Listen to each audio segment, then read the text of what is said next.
Hey folks, Quill18 here, and welcome to another EVE Online tutorial for complete beginners. Now, it's been a while since the last one. The tutorial I'm recording today, I've actually recorded once before, but I was like, I don't know if it was right. I was hesitating. Do I post it? Do I not? And then next thing I knew, like, days and days and days and days had gone by. So I'm like, okay, today I'm either going to post it or I'm going to re-record it. I decided I'm going to re-record it because I think we can do things a little bit better.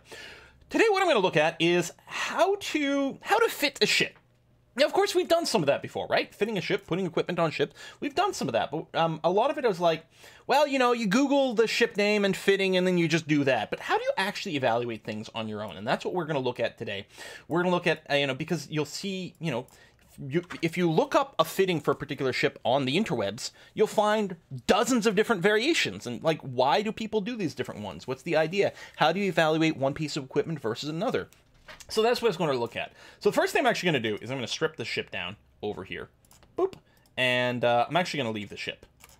We're going to start with just the capsule. Nice and fresh. Okay?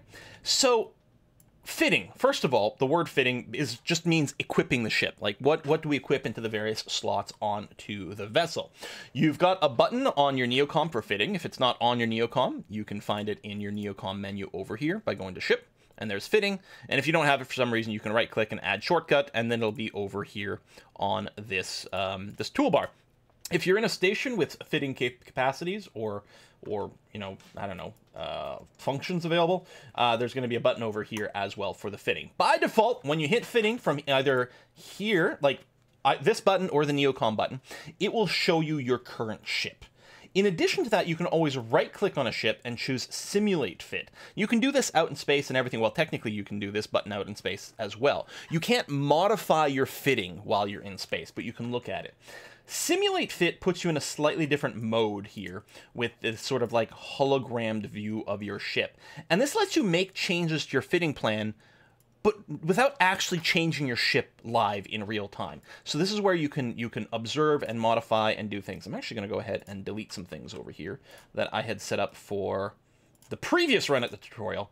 Ignore this. Pay no attention to the man behind the curtain. Excellent. Nice and empty. That's what I want.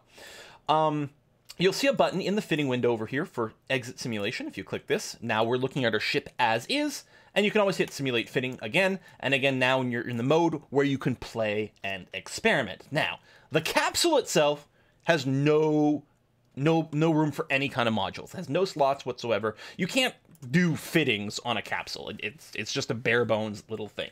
So we're going to need a ship first. Now here's the interesting thing. You don't need to buy your ship ahead of time. You can start planning out your fittings in this simulate mode before you make any purchases whatsoever. And that's exactly what we're going to look at. Now, if your window doesn't look the same as me, you've got some buttons you can click. First of all, there's this button over here on the side, which expands out the attributes panel. And then there's a button over here which opens and closes your browser. So this is sort of the smallest fitting window you can have.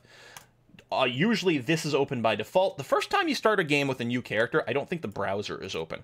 There's also a second button here for skins, although if you've got a capsule can't be skinned, I don't think, so that button doesn't do anything.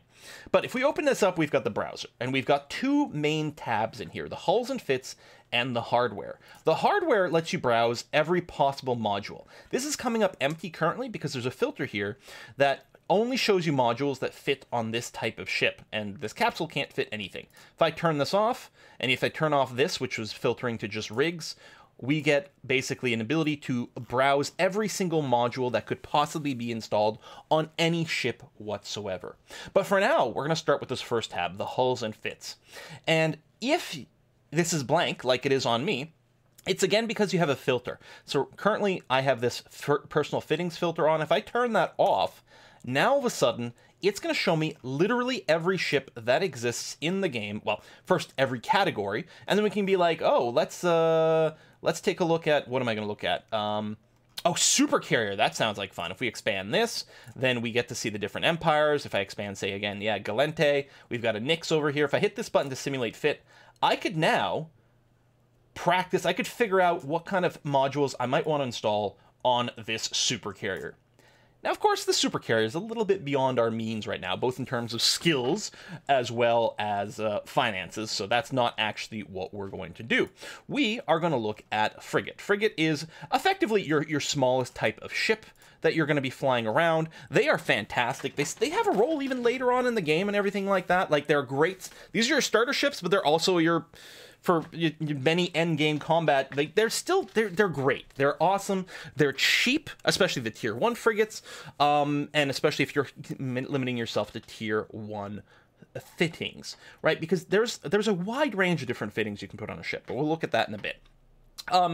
In terms of what ship we're going to look at, we're going to look at fitting out a ship for PvE combat. PvE as opposed to PvP. PvP is player versus player. PvE stands for player versus environment, but it means fighting NPCs. It means killing rats in EVE here, and that's what we're going to look at.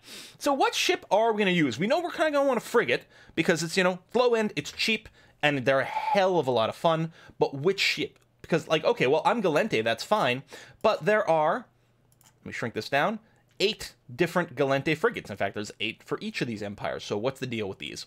Well, if we open up the ship browser, which you can find in your Neocom menu, if you go to ship and you go to ship tree, if we do this, let me close the fitting window.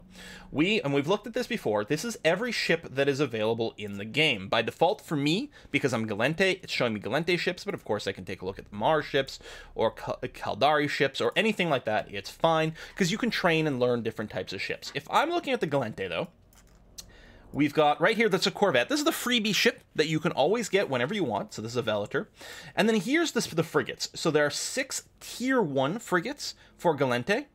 And then there's also these Navy frigates over here, which are quite a bit more valuable, and that's not what we're going to be looking at. If you're on an Alpha account, note that these Omega symbols, you cannot fly any of the ships past here because they require skills that you won't be able to have on an Alpha account. But of course, you can always upgrade to an Alpha clone, and then you can do all those things. But you can see, like, we can't do, we can't do some of these fancy, like, tier 2, covert ops frigates and things like that.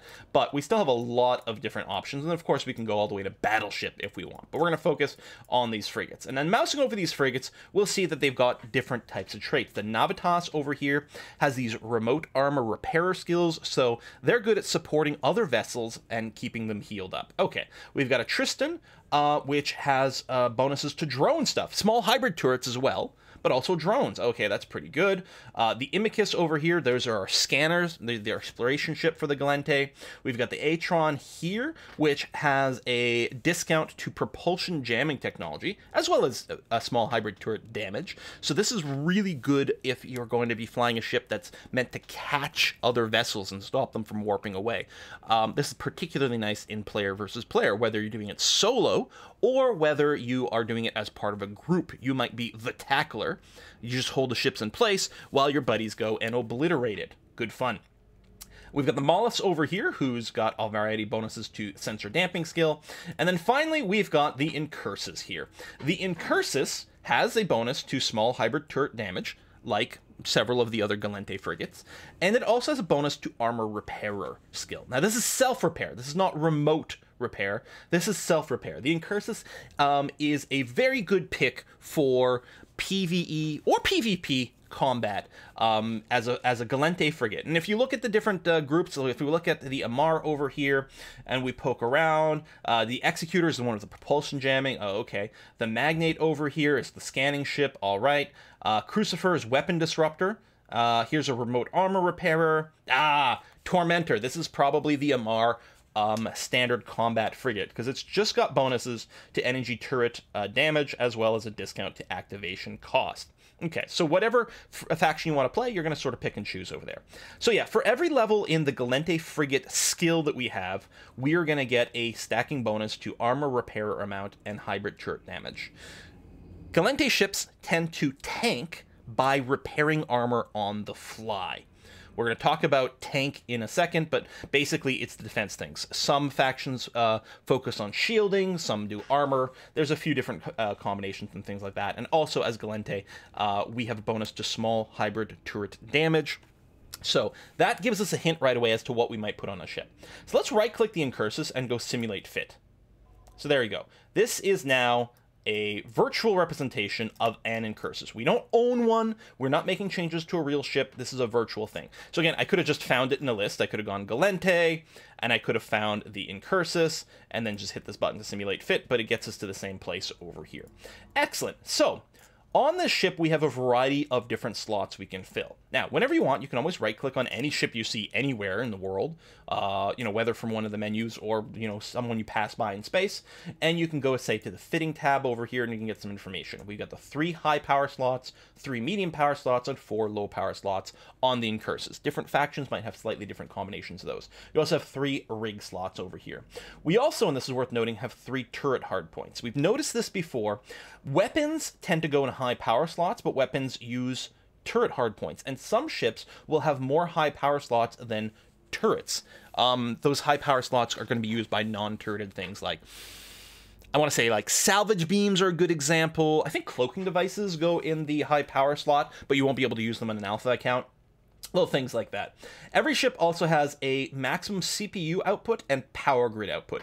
These 2 things over here basically limit how much stuff you can install on your ship. It's not literally true because a module could be offline, but then it's the same as like not being there at all. An offline module does nothing. Include a disclaimer here about heat management stuff, but that's way too advanced, so just saying it for the people who are watching that might be like, oh, but actually. Anyway, CPU output and power grid output basically determine how much stuff you can put on your ship. Well, that, and of course, your slots over here. So what can we put in these different things? Well, that's what the hardware tab is for. Now, if you have no filters on, like I do right now, it'll show you absolutely everything, but that's often not useful. What you usually want is you're going to want this hull restriction filter. So this will limit the view to only things that can actually go on this ship.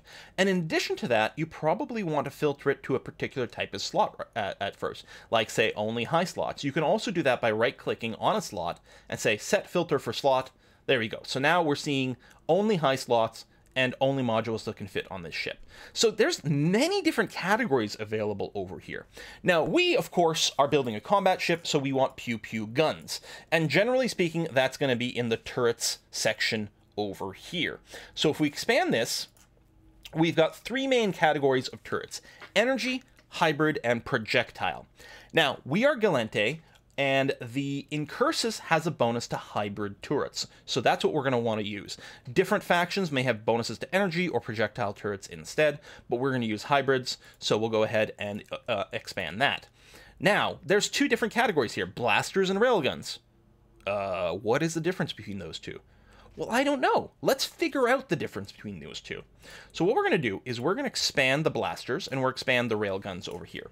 Now, these come in large, medium, and small. And technically speaking, I mean, we've got this filter. We're technically allowed to install a large component. If, for the sake of argument, I grab one of these large blasters and put it in here, what's going to happen? Well, you see we got a blinking red light here, the power grid. We're at negative 1,000 power. Large modules are meant to go on large ships. Medium modules are supposed to go on, well, medium ships, but they're still much, much larger than frigates. We specifically are going to want to look at small modules. In particular, I believe the bonus the incursus has is specifically to small hybrid turrets. So we're clearly going to use small hybrid turrets. Plus, they're the only things we can possibly hope to power on this little baby of a ship. But technically, you might sometimes be able to put a larger than what is quote-unquote allowed module on a vessel. So we're going to be looking at the small hybrid turrets, but again, they come in blaster variation, and there's a lot of options there, or railgun variations, and there's a lot of options there. So what's the difference? Well, we're going to make use of the compare tool at this point. Now, you can access the compare tool through your Neocom over here by going to utilities, and there's a compare tool. If you click on this, it'll open it up and be blank. Instead of doing that, you can also just right-click on anything. Let's say we right-click on the first small railgun in the list, so the 125mm railgun one. I'm going to right-click on this and see how it says compare. I'll do that. It'll open the compare tool and load the railgun in there. Then I'm going to do the same thing. I'm going to find this first small blaster in the list, Light Electron Blaster 1, and I'm going to say compare. And it's going to put these both in the list. Okay. And then we can try to look at what the difference between the 2 of these things are. Because, of course, we can always show info by hitting the eye here or right-clicking and going show info. And we can look at attributes, but there's so many things. And if you're, you could open 2 windows. If you hold Shift right click and show info. You can have two windows open and then sort of try to eyeball, but this can be a little bit awkward to do. So I'm going to close these and we'll use the compare tool. And over on the left side of the compare tool, it shows you all the things you can compare. Like charge size. Okay, they both use small bullets. That's what this is, charge. These are their bullets. They both use small ones. Okay. Do they have a difference in reload time? Nope. Their mass? No, they weigh the same. Activation cost? Oh, this is the first thing that's slightly different. What's activation cost? So this is a cost in gigajoules. This is different from your power grid. Again, CPU and power grid is basically just how much stuff you can fit on your ship. In addition to that, your ship has a capacitor. This is the power to run active modules. And this charges and produces a certain amount of juice every second. In addition to that, the capacitor itself is basically a battery. So if you are not running that many things simultaneously, the capacitor will charge up to full and stay charged. That's what stable means. Stable means is like, listen, we can run everything, we'll never run out of power ever. And currently, because we have nothing installed, we have 100% excess capacitor recharge rate. As we have more modules and have more modules that are set to active, this will go down and potentially could go negative. It's possible, and then stable will change to a time. It's possible that with all your modules running, your capacitor will eventually run out. This is actually not unusual, because that represents you're in combat. You're shooting all your guns, you're running all your armor repairers, you're running your afterburner or whatever, and in that situation you might be drawing more power than your capacitor can produce, but eventually the fight will end, is the idea. Or if it goes on too long, the capacitor will run out and some of your modules will deactivate until the capacitor can recharge again. So we can see right away the railgun uses more capacitor than the blaster. Okay, so that's the first difference. What else? Well, structure hit point. This is an internal hit point thing that I think mostly has to do with overheating modules, which we're going to ignore for now. Let's take a look at accuracy fall off. Oh, there's a number difference. Okay, let's leave that on for now. What about turret tracking? Oh, there's another number difference. We'll talk about what that means in a second. Volume, yeah, that's the same, so we don't need that. Capacity, slightly different. I think this is how many bullets they can fit in, but that's not terribly relevant, so I'll just go and hide that, because it'll become useful, or we'll talk about the ammo and things when we talk about firing rate. What about CPU usage? Oh, the railgun uses more CPU. So again, CPU is a limit to how many modules we can have on our vessel. So the railgun innately uses a little bit more. Interesting. What about rate of fire? Okay, now we're seeing another big difference. The Electron Blaster fires much faster than the railgun. Okay. Power grid usage. So CPU and power grid, again, have to do with how much stuff you can install on your ship. So you can see that railguns are just more than blasters. Now, neither one of these things matter in combat. If you're having trouble fitting everything you want on your ship, then you might want to consider a change. But otherwise, none of these matter other than constructing your ship. So actually, I'm going to go back and I'm going to remove the CPU usage and power grid, because that's not really telling us how they're used. Charges per cycle, this is how many bullets, effectively, they use every time they fire. Okay, one each, sure. Heat damage, again, this has mostly to do, as far as I know, with overheating your weapons so that you get more oomph out of them, but we're not going to deal with that. This is skill level required, which isn't a big thing, specifically for overheating. Okay, this is a big one. Damage modifier. So nowhere on here does it actually show how much damage the weapon does. Heat damage is not that. Heat damage has nothing to do, unless I'm mistaken, with your in-damage combat. But this damage modifier is. Now, why is this the only thing that you get for this gun? Why is there not a flat amount of damage? Well, because the damage actually comes from what bullets you use, what charges you equip. And there's a bunch of different bullets. If I go and right-click on the railgun and show info, see it's got a used with tab? This shows us all the kind of ammunition we can load into this gun. I mean, the basics are these here. These 8? Yeah, 8 types of bullets. And basically, they might have, depending on what weapon you're using, different types of bullets may do different types of damage. But the big thing here, especially with these hybrid weapons, is these bullets will have longer range but less damage versus shorter range but more damage. And in particular, the Antimatter Charge does the most damage at short range, and I believe the Iron Charge does the least damage at the highest range. We'll compare those next. But anyway, so we know we've fit in bullets, and the bullets themselves do the damage. But you can see the railgun has a higher modifier than the Electron Blasters. The railgun will do more damage per shot, but fires more slowly Ooh, the other big difference is the range. We've already seen the accuracy fall off here, but the next thing here is optimal range. And now we get to see the real difference between blasters and railguns. Blasters are extremely short range weapons. So the optimal range for a blaster, which is if both ships are standing still and there's no other weird modifiers and the moon is in the 7th house and whatever, 1,000 meters is the point at which this light electron blaster won't miss. Beyond 1,000 meters, they'll start to miss. The optimal range plus fall-off range is approximately where you'll start to see about a 50-50 hit-miss chance. So you have to be right up close and personal with the electron blasters. With the railguns, you can be quite a bit further away. 9,000 meters, 9 kilometers for the optimal range. Massively different. Now, this will also be modified by your bullets, but you can see a big difference. So the blaster, you have to be really close, but it fires quite quickly. The blaster also has a very quick tracking. So tracking is how well you can hit a target that's moving laterally, sideways relative to you. Backwards and forwards doesn't really matter.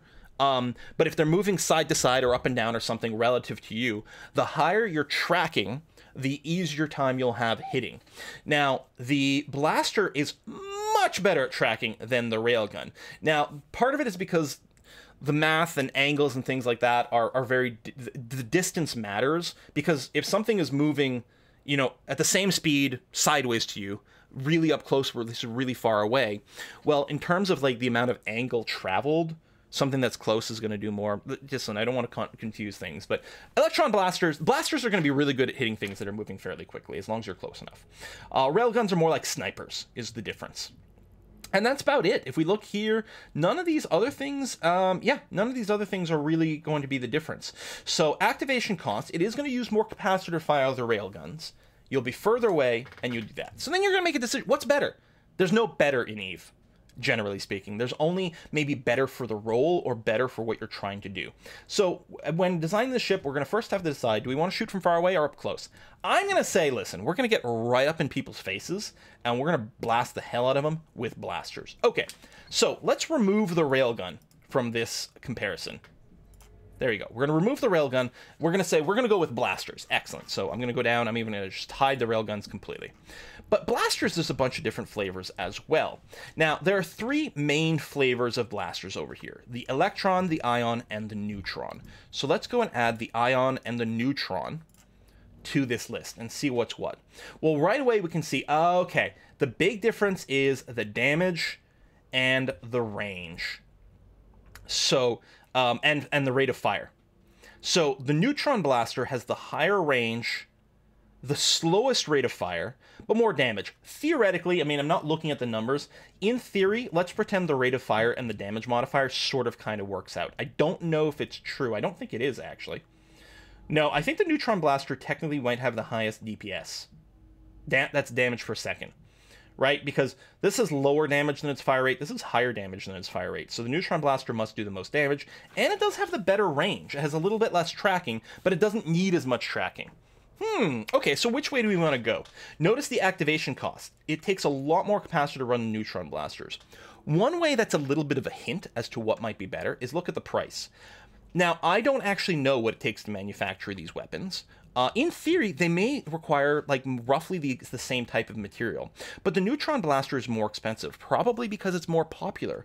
That's probably it. So, depending on your budget, you could use that as a basis, but let's assume we've got, you know, this is still not very expensive at 30,000. Let's say we want to use the light neutron blaster. We want to get up close and personal, but this is still, 1,500 meters is still pretty darn up close and personal. And if we're going to use antimatter rounds, which have the shortest range, the optimal range is actually going to be cut down significantly. But so let's assume we want to use the neutron blasters. Great stuff. So how do we equip it? Again, this is in virtual mode over here. Well, our neutron blasters, you can see when I mouse over, see there, look at this empty high slot right over here. Whenever I mouse over the neutron blaster, it puts it in there and a bunch of numbers change all over the place on the right hand side. If I just go ahead and double click, it'll assume I want to put it in there. So I'll go ahead and double click again. Instead of double clicking, you can also just click and drag. There we go. So we've got our neutron blasters in there now. What are we seeing? Well, instead of 100% capacitor recharge rate, we're down to 81%. We're still stable right now. You can also see that these guns are green. If I click, they'll go to red for overheating. If I click again, this is offline. Offline modules do not use any CPU or power grid. It's the same as if they weren't installed in the first place. They're on your ship, but they're just not plugged in. You can toggle a module offline when you're in space, but you cannot toggle them back online. You can only put them online in a space station. So if I click again in this grayed circle, these are now online. They're using up CPU and power grid, but they're not using up any capacitor because they're not firing. That's what's going on. If I click again, now they're active. They're green. This is if we were shooting the guns. And now the thing that's changing is the capacitor usage. So when you're planning out your ship, clicking the modules online and offline to compare things is going to be pretty handy. You can also, this little pop-up menu over here, you can add a bulk. So we'll set all the high slots to online versus active versus overheated, which is a whole nother thing, back to active. Let's leave it on active because we want to know what our capacitor usage is like. Okay, there's our high slots dealt with. Let's talk about mid slots. Now, if I right click, so it sets the filter to mid slot things. One of the things you will often use one of your mid slots for is some sort of propulsion booster. The others are going to be, this is sort of a wild card, because depending on your type of ship, some of your defensive stuff might be here, some of it might be in the low slot. So, but the first thing you want to do is usually look at some sort of propulsion booster. Almost every ship, potentially every ship that anyone ever flies, will have some sort of propulsion booster, either an afterburner or a micro warp drive. So what's the difference between those two? Well, let's compare again. I'm going to reset the comparison tool, go to afterburner. Now, the afterburners come in various sizes and strengths. This is your large, medium, and small. In our frigate here, we're going to use the smallest afterburner, the 1 meganewton. So I'm going to right click and compare. Again, if I mouse over here and look on the right, you can see the big one. See the power grid? Right now it's 30. If I try to install this, it goes negative 600. This one here, negative 20. This one, okay, this one is fine. It's not negative. So clearly we're going to use the 1 nanometer. Oh, right, I forgot something. Let me back up. My bad, I completely failed. I'm going to reset the filter for our high slot over here and our hybrid turrets. I said there's 3 basic types of these blasters, but then you can see these other flavors. These are the 3 vanilla blasters, and actually if you scroll down, there's the tier 2 version of these vanilla blasters, but they're a lot more expensive. You can see here the tier 2 light neutron blaster would go for 840,000 ISK. That's not impossible, but it's a lot more expensive. And probably, if you're watching this video, that's probably not what you want. But it is a hell of a lot better, and you can compare. Again, let's say we... oh, I can't compare from there. That's interesting. If I go and compare this neutron blaster to that one, we can take a look at the different stats, in particular things like the damage modifier, optimal range. So you can see right away, the tier 2 is just better. Now, these other ones with funky names, you can see there's a... Let's remove the tier 2. There's an anode light neutron particle cannon. There's a limited light neutron, a modal light neutron, a regulated light neutron. These are all like meta variants of things. You can see they have slightly different range counts, damage modifiers, as well as expected price. And this modal light neutron one goes for about 1 million ISK. So it's probably pretty good. But you can see all of these are a lot more expensive. The regulated one is only slightly more than the plain one, but still a bit more. For the sake of this, I'm just going to use the plain one. Done and done. Okay, let's go back to the mid slots over here. So we're going to compare the 1 nanometer afterburner to the 5, sorry, not nanometer, meganewtons, to the 5 meganewton micro warp drive. These are the 2 basic propulsion options, either an afterburner or a micro warp drive. What's the big difference? Well, the big difference here, and again, you can turn these various categories on and off and see what the, their various things are. One is going to be activation cost. One is going to be maximum velocity bonus. We can also double check the power grid and CPU usage for installation costs. The thrust, I think, on these is the same. Yep. And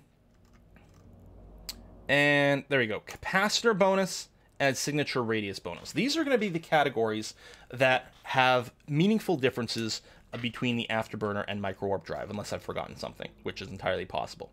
What's the difference between these two? Well, right away, you can see a few things. The micro warp drive uses a lot more capacitor, more than twice as much. It also, to install, needs a little bit more power grid and a little bit more CPU. Again, these are not the primary things you're often going to focus on, but it's worth noting. What's interesting about these two is they have the exact same thrust. They both speed you up the same amount, but the difference is they both have very different maximum velocities. The basic Afterburner will more than double your maximum velocity. Okay, so if it was 100%, that'd be double, 115%, a little bit more than double. Whereas the micro warp drive sextuples, right? It's 6 times your base maximum velocity. Now, this is a bonus. It won't give you that much speed because of the way various things are calculated and whatever. It's not going to be anywhere close to that. And you'll be able to see once you get the module installed and compare it. If we go and throw in this bad boy, you can see the speed. There's our navigation there. If I go and set this to active, or sorry, not active, online. So the top speed, well, maybe it will work out that way. The Incursus's max speed is 391. If I activate the micro warp drive, our maximum speed is 2598. So much, much higher maximum speed. I'm just going to go and remove this module. So the micro warp drive will make you go a lot faster, but at the cost of considerably more energy. Also, you can see it's got a capacitor capacity bonus. Not only does it use more capacitor while it's running, it actually cuts down how much capacitor space you have by 25%, which is pretty significant. It's also got the signature radius modifier. What the hell is that? Well, under targeting, there you go. Targeting over here, it's not under defense, which is a little odd to me, but targeting, effectively the size, the radar blip size of our ship currently is 42 meters. If I throw the micro warp drive in here, you can see it goes up to 252. Now, that should only be the case while it's active. Yeah, we're back down to 42, and here we're 252. With the micro warp drive, because, I don't know, we're just such a big, giant, like, lit-up sensor signal. People can see us from a million miles away. We are super easy to hit, but we're really fast. So why would you use one versus the other? Well, first of all, in a lot of civilian ships, or even like exploration ships, the micro warp drives are quite nice because it means you can get from point A to point B much, much, much faster. If you're maybe going to be in an exploration site for less time, which means you can be done with it faster, and minimize the chance that someone might suddenly show up and ruin your day. As a combat ship, if you're running a tackling ship, if it's really important that you close in on someone in like seconds and hit them with something that'll jam their propulsion, prevent them from warping away, a micro warp drive might be a really, really, really, really good option. However, if you're engaging in like some direct dogfighting, the micro warp drive might not be as good because it drains so much more of your capacitor, which can make it hard for you to actually manage your power, and technically makes you a little easier to hit. As such, for this ship here, we're going to prefer an Afterburner. But again, it really depends completely on what you're trying to do. You know, you'll see 2 people with the exact same ship. One will run an Afterburner, one will run a micro warp drive because they want slightly different things. But let's assume we're going to go Afterburner here. So we know 1 nanometer, or I keep saying nanometer because I'm inverting these two. Meganewton Afterburner is what we want. Again, there's a few different flavors, and we can compare. There's the monopropellant and the compact Afterburner. These are the different flavors over here. And again, you can get an idea of what most people use based on the cost. What's the deal? Well, the vanilla one gives us a 115 velocity boost. Both the monopropellant and the compact one give us more of a boost, so they're better right off the get-go. The monopropellant one uses less capacitor right over here. And then the compact one, I think the only difference is that it uses less CPU and less power grid. Plus, again, has the higher the higher max velocity than the vanilla version over here. So either the monopropellant or the compact Afterburner are clearly better. And you can see a lot of people go for the compact one. But let's say, oh, you know what? We're interested in saving our capacitor. We're going to use the monopropellant one. Plus, we'll save a few bucks. Sure, why not? We'll do that. So right now, even with all the modules active, all 3 guns and the Afterburner active, we're still good on capacitor. Okay, we may make some more changes. What about these other 2 slots over here? Well, then it comes down a little bit to, well, what might be our goal with this ship? And in particular, what comes down to our various defensive kind of ideas. Well, if we were doing shield stuff, let me shrink this down, I believe we would probably want to use the shield mid-slot items over here, like shield extenders, which just give us more shield hit points and various things like that. But as a Gallente ship, we tend to have, and specifically this one here, it has that bonus to armor repairer. Now, the armor repair thing over here, where is it? Is it in this category? Well, let's see. If we search for armor, so this is everything with the word armor in it for a mid-slot. Oh, there's nothing in here. Oh, that's interesting. Technically, there is a pull down here for hull and armor, but they're hull repairers, not armor repairers. Oh, let's look at the low slots. Set the filter for low slots. Here, the hull and armor category has a bunch of different things. Ah, okay.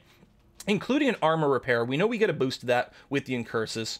So they come in large, medium, small. Spoiler alert, small is what we're going to use for a frigate here. And then we've got different things. Again, there's the tier 2 version over here, which is a lot more expensive. It's $500,000 ISK. Civilian's always crap. The word civilian, these things tend to be freebies, and they're basically worthless. So your vanilla armor repair is this one over here. I'm just going to go, for the sake of argument, I'm just going to go and use the vanilla armor repair. You may want to look at these various meta versions over here, depending on your budget and, you know, what they give you. They may be more ideal, but let's just use the vanilla option here with the small armor repairer. Excellent. Now, this is an active module. What happens is when you run this, when you turn this on, it repairs the armor of your ship on the fly. I may be getting my terminology wrong here, and there might be some EVE veterans in the chat that can help clarify this. But this, I believe, is what tends to be referred to as active tanking. So tanking, I mean, that's an old MMO term and used in all kinds of games now. Is the idea of, like, somehow mitigating damage, just absorbing damage, just, you know, well, tanking damage, basically. And there's two main ways of doing it. One, you can just have more effective hit points. Over here on the right, you've got this one defense little pull down here. And it's got a bunch of values. It'll tell you basically how much you might regenerate of different types of defenses, shield hit points, armor, structure rate. This is their shield rate over here, as well as resistances to different damage types. There's electromagnetic, thermal, kinetic, and finally explosive over here. Shields actually are really good at mitigating explosive damage, but suck at mitigating EM damage. And then, you know, different things have different specializations there. You don't need to concern yourself at this point too much about the specifics of what's going on. One of the big numbers you want to look at is just here. This is our effective hit points, 2,204 damage. This is calculated based on, like, assuming you're getting damage from, like, you know, miscellaneous types of, you know, sources of damage. Like, this is effectively how much damage someone will have to do to you before you die. You can increase this number. Some things you do, for example, if we were to add armor plating, so armor plates, and the smallest plates over here, the 100 millimeters over here, this steel plate, if I bring up the info for it, what's it do? Well, it gives us another 200 armor hit points. Oh, so if I were to go and just drag a steel plate onto my ship, you're going to see we went from 2,200 effective hit points to over 2,500. Well, that's more than 200. This gives us 200 extra armor. We gained more than 300 extra hit points. Why? Well, because it's trying to factor in the resistances. The more resistances you have, the more each point of defense is worth. It's like, oh, that's quite cool all of a sudden. Ah, so you can add more hit points. And then the other thing is we have this active one. You can see the small active repairer in the tooltip. It says it heals 85 hit points every 5.1 seconds. It cycles 5.1 seconds as a cycle. While this is active, it's going to heal those hit points. You'll notice, though, while this is on, we're actually exceeding our capacitor. In 1 minute and 16 seconds, our capacitor will drain dry, and some of the modules have to turn off. If we do go ahead and have the armor repair online but not active, you can see that we are stable and we're running in excess of 62. So this is actually fine. Again, it looks a little scary here, but we're only running out of power if we're running all of our guns and the afterburner and the repair. And we only need to run the repair if we have taken some armor damage. You know, if our shields are still up, if our armor's full or whatever, we don't even need to run this. If you're starting to take damage and, you know, and you can't finish the fight within 1 minute and 16 seconds, you'll want to consider running away. So these are things. Now, you know, is this what we want to put on? I don't know. What else might be good? Again, this is when you Google fittings and you compare. What have other people put on? Well, some people will put on things like a damage control unit. Oh, okay. Well, let's just damage control. That sounds pretty good. So again, we're going to ignore civilian. We're going to ignore the level 2 because it's more expensive. This is a meta version. It's 5 million ISK, so let's say no. Damage control 1. Oh, it's only 12,000. What does it do for us? Well, let's take a look. This is a passive module. It just sits there. Oh, it gives resistance bonus for shield, armor, and hull. There we go. It's going to give us, for our hull, 30% resistance to all damage types. For armor, 10% for all types. And for shields, 7.5% for all types. Oh, we just get a ton more resistance. That sounds good. And actually, you can look here. See the effective hit points? When I mouse over the damage control, it'll turn green, and it goes over 3,000.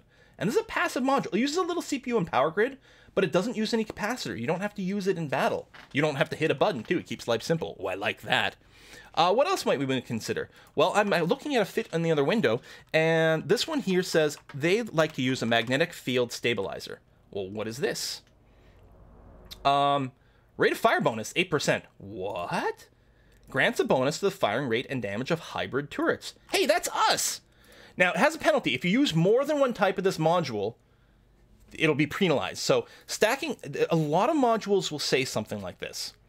So, the first one does everything it's supposed to. The second one will do less. The third one will do even less. Now, some of these modules, even if there's a penalty, sometimes you will see people use 2 of them, because it might be worthwhile. But here, hey, 8% increased fire rate. That's kind of nice and free. And it's a passive module. It won't use any more capacitor. Sure, let's throw that bad boy in. Excellent. Lovely. CPU, power grid, we don't have a lot of power grid left. CPU we're still doing okay on. Now, we still have 2 more mid slots. We also have some rigging slots. Let's talk about rigging real quick. Let me just clear the search here. We're going to right click on set filter. So rigs are special modules that you equip using the jury rigging skill. You actually need the jury rigging skill to be able to use the rig slots. And they're also special because once a rig is installed in the slot, you can't remove it. You can only destroy that rig. So once it's installed, the only way to get rid of it is to trash that one rig, and then you can replace it with something else. So your ship's not ruined, but you want to be really careful so you don't end up wasting a bunch of money. Now, again, in the simulator mode here, we can pull rigs in and out all day long and see what they do. This is fine. We're not making any real changes over here. Rigs will give you all kinds of different passive bonuses to various things. Some have trade-offs as well. Now, you do need a jury rigging skill to use them, and rigs are often fairly expensive. Let's take a look at maybe a armor rig over here. So, if we look at our armor, which is this one over here, you can see we're quite weak against, we have very little resistance against explosives. That's the weakness with armor. So, hey, here's a small anti-explosive pump. What is it going to do? Well, it's going to give us a resistance bonus for explosives, right? Increases a ship's armor's explosive resistance at the expense of max velocity. A lot of rigs have some sort of drawback. This drawback over here, and it's max velocity. If we look here, the drawback 10%. So we're going to lose some of our maximum speed if we install this, but we'll gain a bunch of resistances. If we mouse over, you can see our effective hit points goes from 3,000 to 3,200. Now, this is, I think this effective hit points assumes an even mix of all types of attack.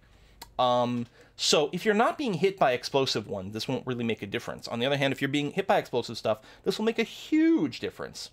But look at the estimated price. 500,000 ISK. Most rigs are fairly expensive. And again, most of them need the jury rigging skill as well. For your very first starter ship, you don't need rigs. But once you've got any kind of money, I mean, you know, a few million ISK isn't that much once you start playing the game. Right now, the estimated cost of the ship is at 500,000 for the entire ship. So these rigs are worth the entirety of the ship and all the other modules put together. But they're amazing. So we're going to leave them off for this little starter. We do want to go and fill in these 2 other mid slots. What are you going to put there? Well, you've got tons and tons of options. You could throw in a hull repair as well, although likely your capacitor is going to be a little hurting. There's no reason to add a second afterburner. I think technically you could have an afterburner and a micro warp drive. You can't run them both at the same time, but you could choose, but that's sort of silly.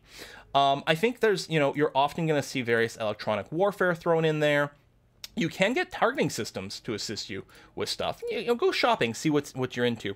What we're going to do here is we're going to add a capacitor booster. Capacitor booster. Yeah, that's all of them. I don't know what category it's under is the problem. We don't want heavy. We don't want medium. we want one of these small ones. Not even micro, just small over here. Again, I don't know what category it's in, otherwise I would, you know, just find the pull down. But right over here. This is a interesting little module. What it uses, it actually uses ammo. It uses these cap boosters. What they are, they're extra batteries you can go and run. So let's put this in here. And what it does is it will just actually give us more direct power into the capacitor.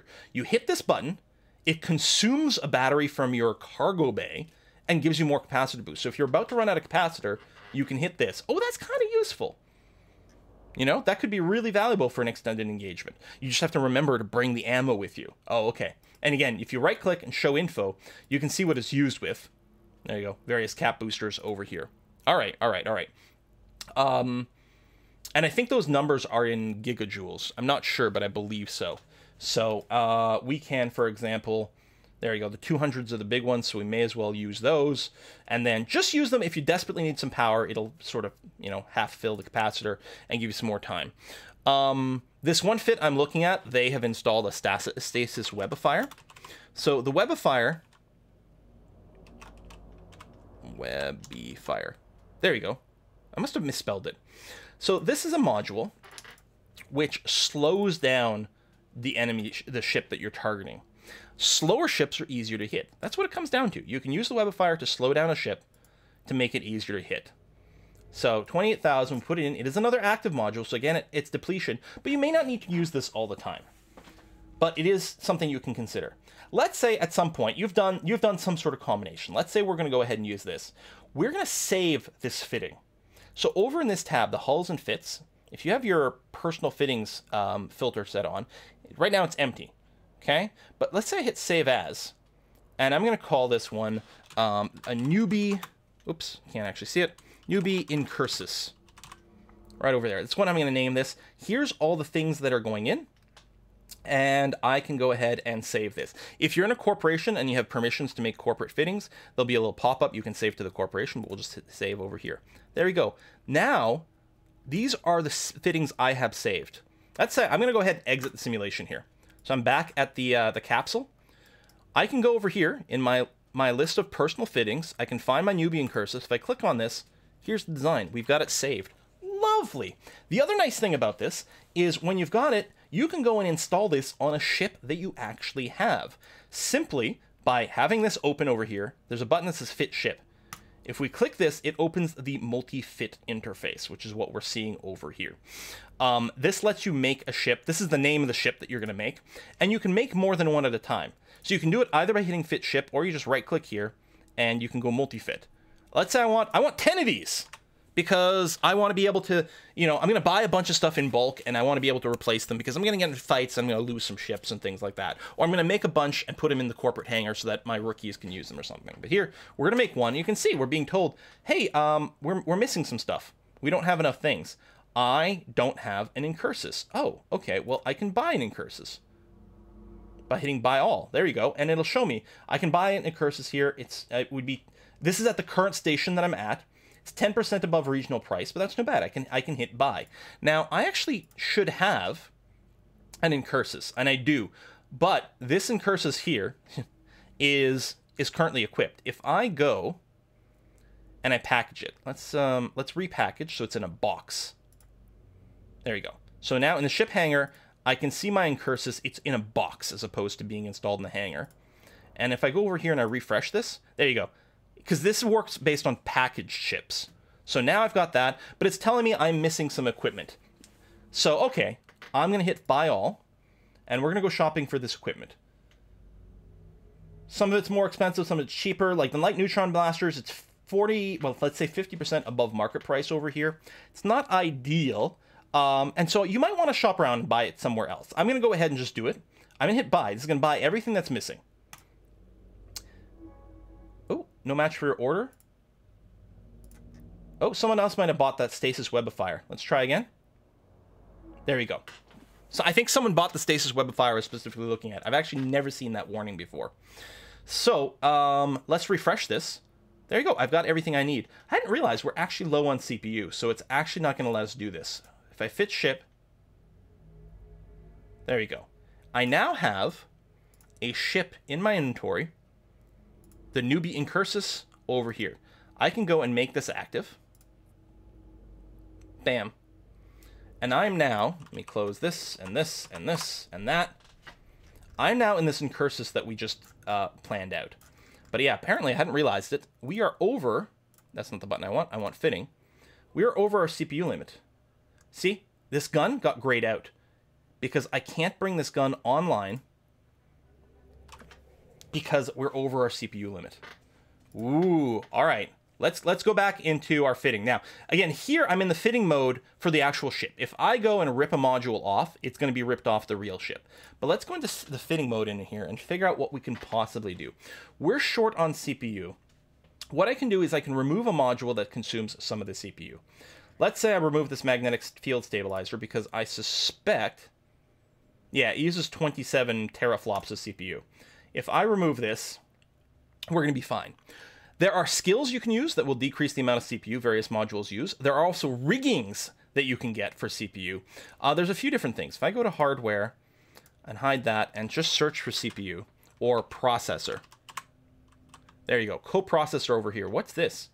This is a low slot item that uses some power grid but increases CPU output. We get 8% more CPU. So you can see I'm at 23 here. If I were to drag that in, I'd actually gain CPU. Now, that doesn't really help it because we need this slot for that. So I'll just not bother. So I've got that. So I've made a change in the simulation mode. I'm now going to hit fit ship. Now, this is not going to be the multi-fit because what I'm going to be doing is I'm going to be applying this to the ship I'm currently piloting. Because I'm flying an Incursus, that fit button will change my current Incursus. So if you're in an Incursus and you want to be able to make a new one, this fit ship is not going to do what you want. Instead, you're going to want to go here, right click, and go multi-fit. And then you can go and buy more and stuff like that. But there we go. We have a vessel decked out. Oh, my light Neutron Blaster is still currently offline. Let's put it online. Lovely. Now, what do we need? We need some bullets. We need some bullets, and we need some capacitor boosters. So again, what you can do is you can click on your gun, go to show info, used with, you can look at all the ammo, and you can compare them. Right? Compare the antimatter charge to the iron charge. Those are the two big ones here. The big difference between these two is the base damages. So, I mean, these, yeah, I was going to say are probably just going to be blank because really what we're looking at is these damages. And you can see this is a hybrid turret. It does some kinetic and some thermal damage. Missiles and stuff will do explosive, lasers and stuff will do EM, well, and some combination of different things depending on what you're looking at. You can see there's a massive difference in the amount of damage. Iron Charge is a base of 5 damage. The Antimatter Charge is a base of 12. So much more. But if we look at the range bonus, the Iron Charge actually increases the range of your weapons, whereas the Antimatter Charge actually decreases the range by a lot. Still, Antimatter Charges do the most damage, so we can go and buy them. I should have some in my inventory. One thing you can do, look at size, sort by size, and the small things, there you go, Antimatter Charges. I've got tons of those. You can drag your bullets into your ship like this, and what it's going to do, it's going to go and equip all your guns. All these guns have now been loaded with Antimatter Charges, and you can see the optimal range used to be, what, 1,500 meters? Now we're at 863. Which isn't quite the same as minus 50% because I have personal skills that might be increasing the range and various things like that. But you can see it's a very short range. What I probably want to do is grab some of the antimatter charges and put them in my ship's cargo bay. I'm going to drag and drop with shift. And I'm going to put something like, I don't know, 2,000 extra bullets in there. When the guns run out of ammo, they'll automatically reload from the cargo bay. And yes, we also want some capacitor boosters. I'm going to get the 200s. And I don't believe I've got any. So we'll go shopping. So sorted by price. The cheapest price is 3 jumps away, but at the station it's not too bad. I'm gonna buy some of these. We're not gonna need tons. They're not dirt cheap. I don't know. I'll get like 20. Done. And if I sort by maybe name here, cap booster, excellent. I can drop it here so that it'll load the cap boosters into here. Well, I think it loaded 1. Yeah, only loaded 1, and then I'll put the rest in my bay. Done. So now we have a ship all done and fitted. Now here's the interesting thing. I can save this fitting again. I'm going to save over the newbie Incursus.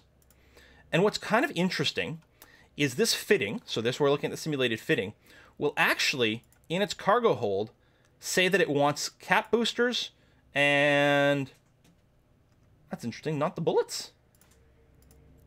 Oh, drones. We didn't add any drones, right? The Incursus can use one drone. It's only got room for one, but drones are good. We're going to want one. We talked about drones in a previous video, I think. We're just going to grab a Hobgoblin, which is all I have room for. This drone bay is not full, but we have a Hobgoblin in our ship. And there we go. So if we go ahead and undock... Man, this is a long video. We go ahead and unlock... But I think we did some good stuff, right? We should be all set to do some combat. And in particular, what I'm going to do with this, what I would do with this... There you go. One drone in bay. Guns are all loaded. One of the things with the... by default, guns have auto reload set to on. You could turn it off, but that wouldn't be very useful. For your cap booster, you probably want to set the auto reload to off, because you don't want this to keep eating caps again and again and again. You just, when you're out of capacitor, you want to just hit this button and consume one booster to reload it. The other thing you can do, some of these, like the damage control and the steel plates, these are passive modules. You can never use them directly, right? So you may not want to be, may not want to see them on this list. If I click the options over here, there's an option in here for display passive modules right at the top. If I turn that off, it won't show me those because those aren't things I can hit. My guns over here, most likely with this ship, I want all three guns shooting at the same target all the time. So I want to group these guns together. I can do that by dragging guns together. There's also a button here, group all weapons. There we go. So now all three of my guns are on one button. So it just saves me a few clicks. And then, yeah, over here we got a cap booster. We can reorganize things. I might want to, like, in battle, I'm almost always want to be burning my Afterburner and probably turning on my armor repairer. I might decide, you know, Webifier is kind of an offensive thing. I'm going to put it up next to my gun. And then we've got the Capacitor Booster, sort of a utility thing if I run out of juice. Excellent. But now we have a pretty decent ship. And more importantly, you now know how, when you look up fittings online, how to compare to. Oh, this one fitting uses this module. This other fitting uses its different module instead. What's the difference between the two? Well, put them into your compare tool and see. Why might someone want to use one versus the other? Again, this ship here is designed for very up-close combat with its blasters. If you're going with long-range stuff with railguns or lasers or missiles or whatever, because you're a different faction, that's something else, you may be using a ship type that is really good for shields. I want to say Caldari? If we look at the Caldari ships. Yeah, there you go. Missiles and rockets, that's Propulsion Jammer, ECM Jammer, not the Heron, that's the Explorer. The Merlin, small hybrid turrets, and a bonus to all shield resistances. Whereas the Kestrel here has bonuses to missile and rocket damage. So you actually got a couple of options here. But you can see, yeah, it's shield stuff. And so you'll probably, since you got a bonus to shield resistances, you're going to want to take advantage of that to just pack more shield. Maybe use shield extenders to give you more raw shield hit points. And then those shields will have innate resistances, so those hit points will effectively be worth a lot more, which is kind of nice. And yeah, what I would do here with this ship is I would go to Agency, Agents and Missions, Mission Agents, and I would go to a Security Agent and get some security jobs, which are going to be about blowing up some non-player characters, some rats out in space, which can be very fun, fairly profitable, especially as you boost your reputations. These are level 1 agents. As you boost your reputation, you will get level 2, 3, 4 agents and progressively harder and harder missions, but with bigger payouts. You can definitely do the level 1s with the frigates. I think you may be able to do the level 2s with the frigate, although maybe not this one. You probably need, you know, beefier stuff on there. But at the same time, it doesn't take that long for you to go and train your way up to maybe destroyers. You know, take the next level up. Even cruisers aren't that much more in terms of skill or even cost. I mean, a few million ISK, sure, but that's not that hard to accumulate early on. So anyway, folks, thanks for watching, and I'm going to see you guys next time. Bye-bye.